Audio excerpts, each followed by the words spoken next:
প্রিয় দর্শক, আসসালামু আলাইকুম।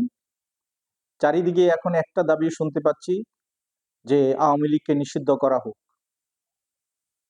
আমরাও ন্যাশনাল ডেমোক্রেটিক পার্টির পক্ষ থেকে গত 18ই অগাস্ট 2024 সংবাদ সম্মেলনের মাধ্যমে প্রধান উপদেষ্টার নিকট দাবি জানিয়েছিলাম যে আওয়ামী লীগকে 15 বছরের জন্য তাদের রাজনীতি নিষিদ্ধ করা হোক, পরের 5 বছর অবজারভেশনে রেখে চূড়ান্ত সিদ্ধান্ত নেওয়া হবে। এবং একটি চিঠির মাধ্যমে প্রধান উপদেষ্টাকে আমরা সেটা দাবিগুলো উপস্থাপন করেছিলাম, যেটা করেছিলাম 29শে অগাস্ট 2024। আমরা এখন পর্যন্ত সেই চিঠির কোনো জবাব বা কোনো মন্তব্য জানতে পারিনি। যাক, প্রিয় দর্শক, এখন এই দাবির প্রেক্ষিতে আমি বলতে চাই যে যেহেতু আওয়ামী লীগ স্বাধীনতা যুদ্ধের একটা অবদান রেখেছিল বা স্বাধীনতা যুদ্ধের আগের যে অবদান ছিল, সেই জন্য আওয়ামী লীগ একটা ইনস্টিটিউশনকে আমি মনে করি না যেহেতু এটা একটা রাজনৈতিক দল, একে নিষিদ্ধ করা হোক পার্মানেন্টলি। তবে তাদেরকে 2-3 সেশনে যেন নির্বাচন অংশগ্রহণ করতে না দেয়া যায়, সেই ব্যবস্থা করা উচিত। এই জন্য যে এখন নির্বাচনে যদি আওয়ামী লীগকে সুযোগ দেওয়া হয়, তাহলে যারা সন্ত্রাসী, যারা লুটপাট করেছিল, তারাই এই নির্বাচনে অংশগ্রহণ করবে।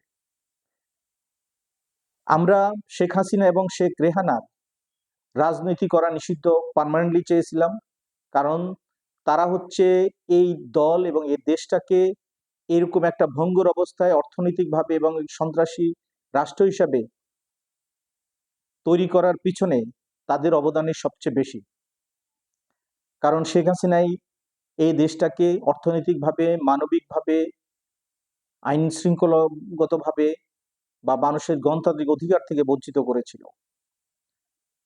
আমার দাবি হচ্ছে যে বাংলাদেশের বৃহৎ দল বা বাংলাদেশ জাতীয়তাবাদী দল বিএনপি এবং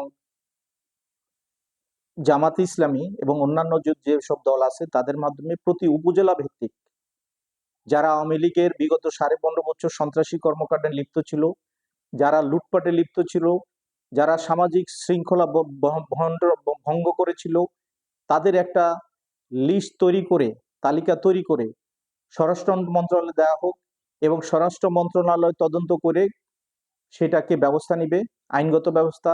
এবং ব্যবস্থাটা এমন হবে, যারা এর সঙ্গে সম্পৃক্ত থাকবে, যারা দোষী সাব্যস্ত হবে, তারা কোনো নির্বাচনেই আর অংশগ্রহণ করতে পারবে না। যেন যারা ভালো মানুষ আছে আওয়ামী লীগের মধ্যে, তারা যেন আওয়ামী লীগ দলটাতে সম্পৃক্ত হতে পারে এবং পরবর্তী হয়তো নির্বাচনে অংশ নিতে পারে। তবে কমপক্ষে দুই নির্বাচন, জাতীয় নির্বাচনে আওয়ামী লীগকে অবশ্যই রাজনীতি করতে দেওয়া উচিত হবে না, দেশের স্বার্থে হবে না।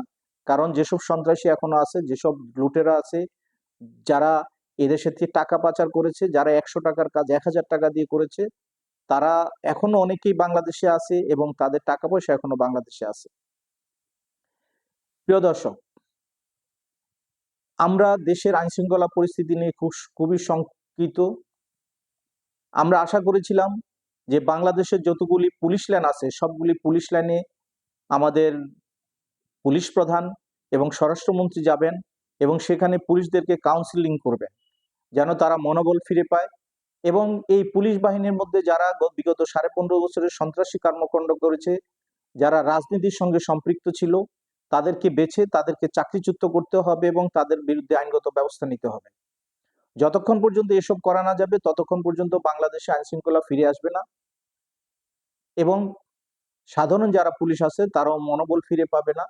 আর যদি পুলিশকে আমরা স্ট্রঙ্গার করতে না পারি, তাহলে স্বাভাবিকভাবে সন্ত্রাসী যারা আছে তারা সবসময় মাথা উঁচু করে থাকবে।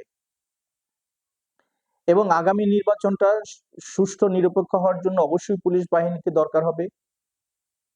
প্রিয় দর্শক, অনেকেই চাচ্ছে যে আগে সংস্কারগুলি শেষ করে তারপর নির্বাচন দেওয়া হোক, কিন্তু আমি ব্যক্তিগতভাবে মনে করি সব সংস্কার এখন করা সম্ভব নেই, কারণ সংস্কার চলমান প্রক্রিয়া।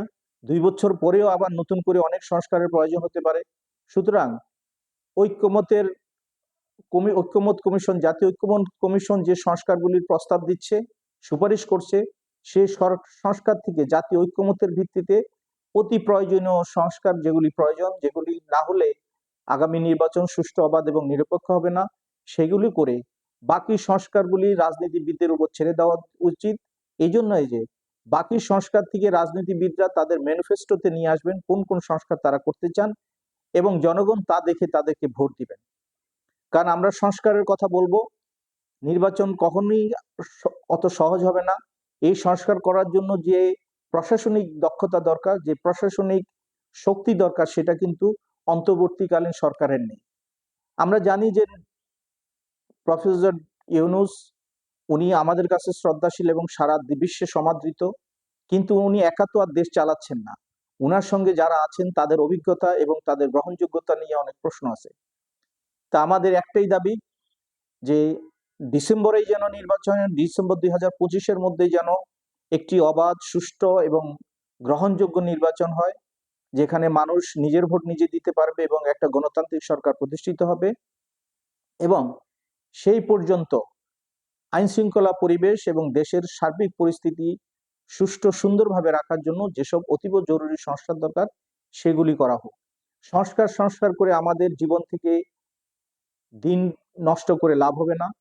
এটা আমরাও ভুগবো, আমাদের পরবর্তী প্রজন্ম ভুগবে। ধন্যবাদ সবাইকে। আসসালাম।